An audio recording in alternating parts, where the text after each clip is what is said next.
Egypt বাহিনী আগুন লাগিয়ে দিল। কি করলো? আগুন লাগিয়ে দিল।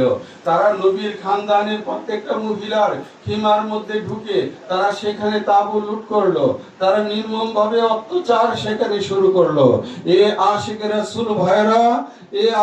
রাসূল ভাইরা ওই মাঠে দাঁড়িয়ে আমার মৌলা জয়নাল আবিদিন হাশিমি বাগানের একমাত্র ফুল মৌলা হযরতে ইমাম জয়নাল আবিদিন তিনি সেই দিন বলেছিলেন যে কথাগুলো, ওনার মনের কথাগুলোই আমরা এখন আপনাদেরকে শোনাইতে চাই।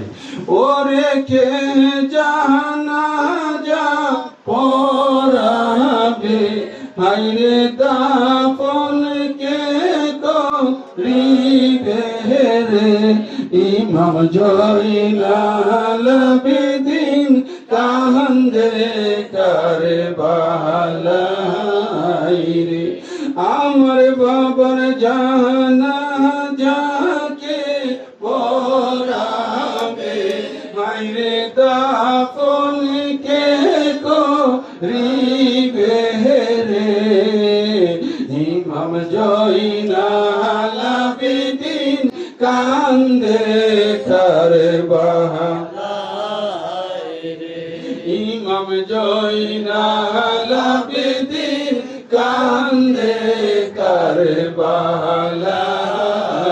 রে, ওরে খালি উটের পিঠে রে, নবীর খানদানে যারা ছিল রে, হায়রে দুলা মাখা বদনে আজ বন্দি করল এ জিদে মা বিয়াই রে, ও গো কে জানাজা পড়াবে।